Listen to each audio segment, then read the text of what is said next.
Hello everyone, कैसे हैं आप सब। एक बार पुनः शिव कोचिंग क्लासेस पर स्वागत है। क्लास 11th केमिस्ट्री में क्वेश्चन पूछा जाता है, प्रतिशत संघटन किसे कहते हैं। कोई यौगिक दे देगा और बोलेगा कि इस यौगिक का प्रतिशत संघटन ज्ञात कीजिए। जैसे मान लीजिए कोई यौगिक 5 तत्वों से मिलकर बना हुआ है। अब उस 5 तत्वों की कितनी कितनी परसेंटेज है, वही प्रतिशत संघटन कहलाती है। जैसे आप मान लीजिए 100 रुपए में कितने कितने रुपए को आप कहां कहां खर्च कर रहे हो, वो उसका प्रतिशत मात्रा है। जैसे आपसे कोई कह दे कि 100 में से आपके पास कितने रुपए हैं, 100 रुपए, और 100 रुपए में आपने 20 रुपए की आलू खरीद ली, 20 रुपए की आलू खरीद ली। इसका मतलब 100 में से 20 खर्च हो गए, यानी 20% आपने आलू में खर्च कर दिया। ठीक है। यदि आप 100 में से 40 रुपए का आपने प्याज ले लिया, 40 रुपए का आपने प्याज ले लिया, इसका मतलब 40% कहां, प्याज। ऐसे कोई यौगिक होगा जो 100% होगा, उस 100% में तत्वों की जो परसेंटेज कितनी है वो उसका प्रतिशत संघटन, मतलब कोई भी यौगिक जिससे मिलकर बना है उसी को बोलते हैं संघटन। मतलब जिनसे मिलकर के बना है उसकी परसेंटेज कितनी है। तो प्रतिशत हमेशा 100 भागों में ही निकाला जाता है।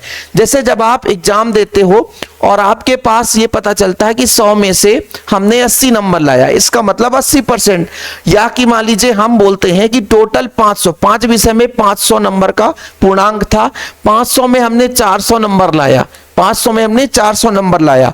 अब इसको हम परसेंटेज निकालेंगे तो कैसे कहेंगे कि 100 भागों में कितना वो हमारे पास अंक प्राप्त हुआ है या प्राप्तांक है। तो फिर अपन इसको क्या करते हैं, डिवाइड करते हैं और ये आपका हो जाएगा 80%। यानी 100 भाग में कितनी, भाई 500 को हम 100 भाग में तुलना करेंगे, 100 भाग की अपेक्षा कितना ये है, तो 80% कहलाएगा।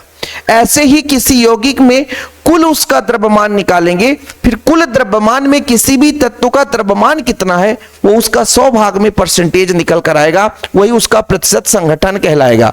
मतलब कोई यौगिक है उसमें जो परमाणु या अणु या मान लीजिए तत्व ही उसमें सम्मिलित है, उनकी परसेंटेज कितनी है वो प्रतिशत संघटन कहलाता है। ओके, देखिए बच्चों, किसी यौगिक में भार के अनुसार उसके 100 भागों में उपस्थित किसी तत्व के भागों की संख्या वो उसका प्रतिशत संघटन कहलाता है।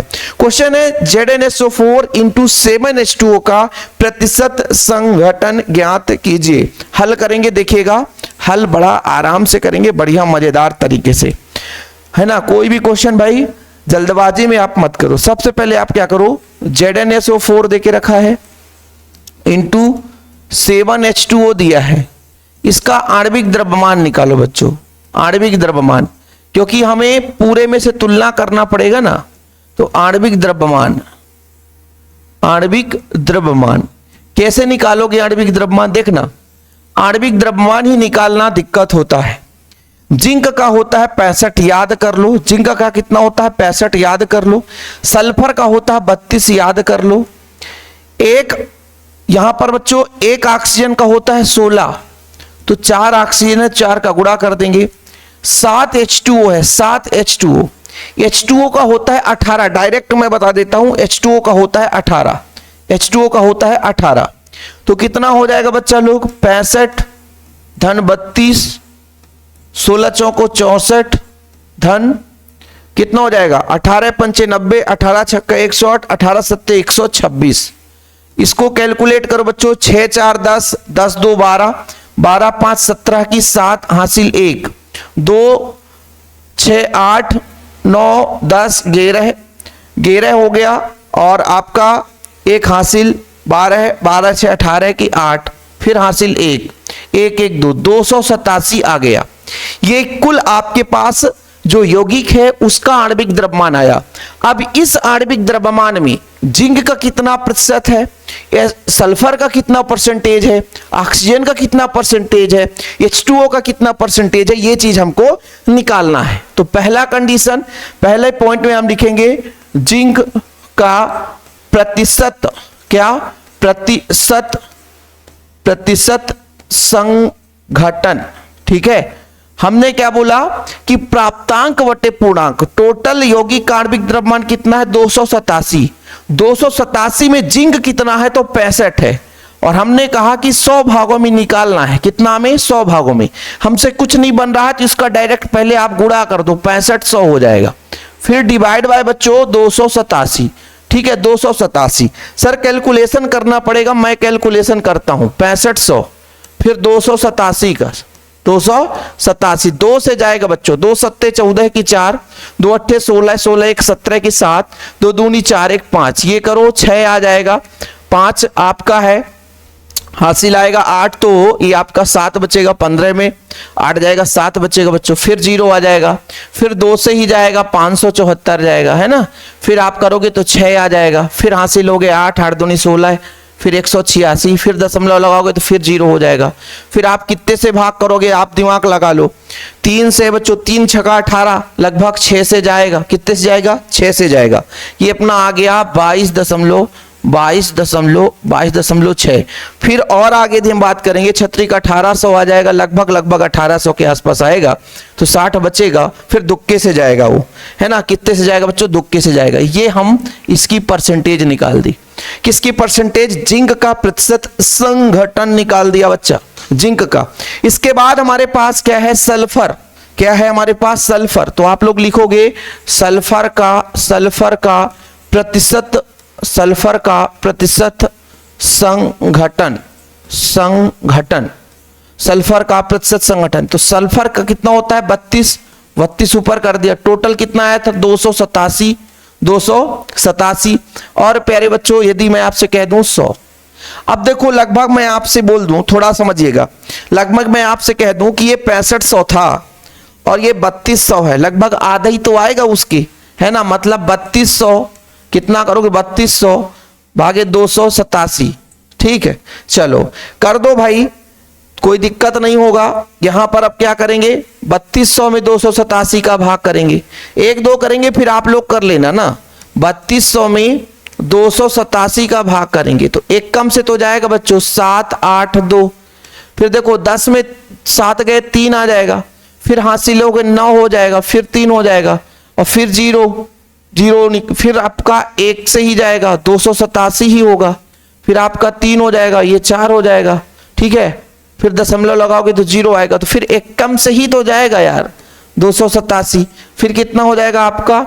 3 हो जाएगा, हासिल हो फिर 4 हो जाएगा, ठीक है। फिर 100, ये अपना ये हो गया। अब 3 चौको 12, 3 पचे 15 और ज्यादा हो जाएगा तो लगभग चौके से जाएगा। ये लो ऐसे आप लोग कैलकुलेशन करोगे तो यहां पर कितना आ गया? 11.14%।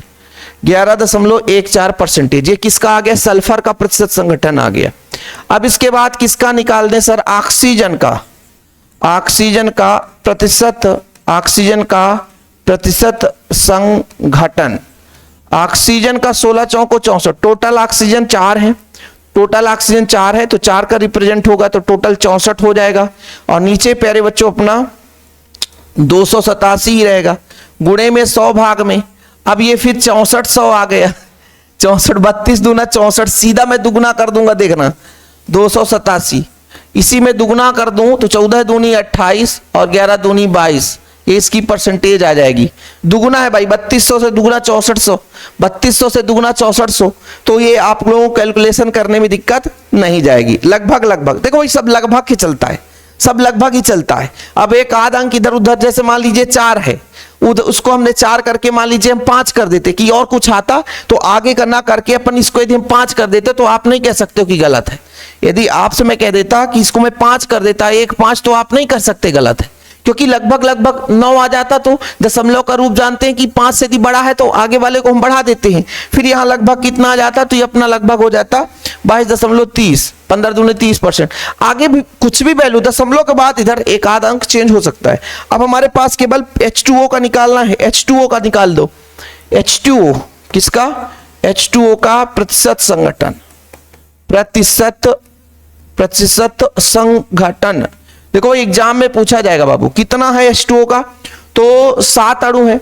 पानी का होता है, देखो पानी का 18 हमने क्यों बोला, क्योंकि भाई इसका 2 हो जाएगा, ऑक्सीजन का 16, टोटल 18 और 18 सत्ते 126 होता है।